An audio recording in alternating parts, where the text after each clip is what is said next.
lọt thôi chứ không đâu. Chị em còn một tí à? Đây mà lọt ha.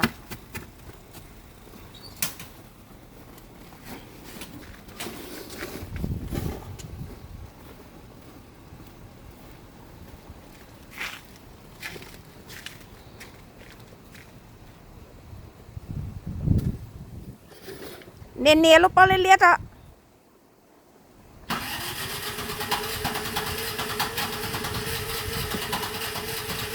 Chết hết cho tao à. Chết cho à.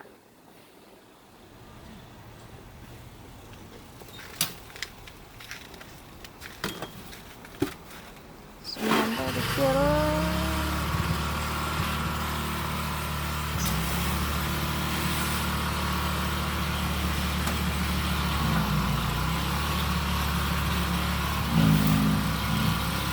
Ba mẹ à. Mẹ lù.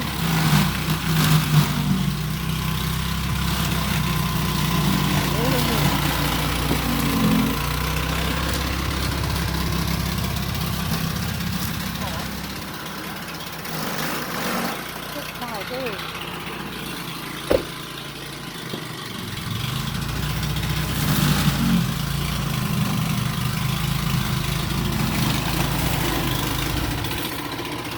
Tốt chứ. Đâu ở trong nào. Thế thôi thì to cá thế à. Ôi dồi. Thôi thì to cá hả cha. Mua cái gì thế này.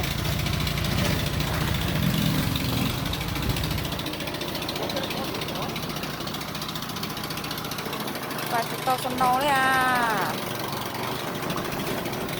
Ok, dán ở đây bên này, dán ở cái này đây.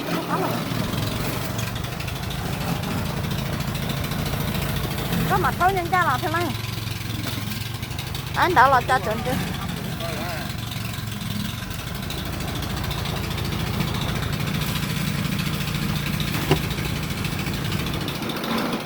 Có phải nhân ra? Ồ, ok. Tôi có xóa tay che để mặc lá gì nó.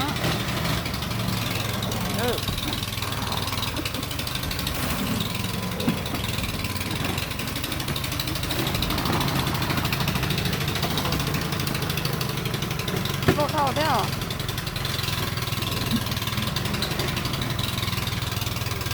Tính ra cái gì thế này?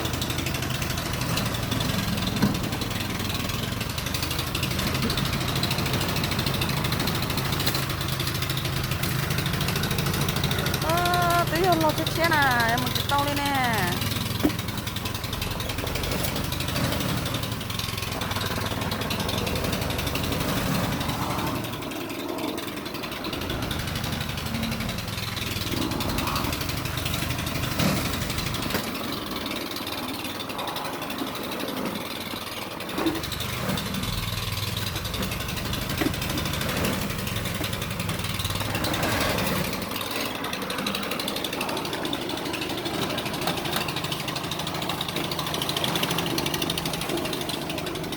Mà lọt thế có lọt thế còn lái thôi á.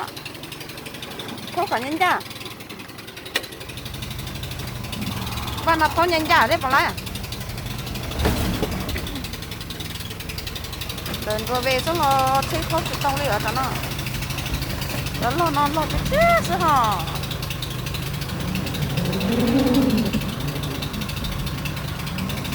Mẹ à. Mổ. Đi phá. Mổ à. Sau đây cả thuốc cá phân nhất là cho này nhó tao nè. Để tên chờ. Tôi có tên năng con lâu chết đây nè, chị nên thấy là cá là có tên nó kìa. Ủa than được thằng đó nè. Than được nên nó thuốc cá xong nó.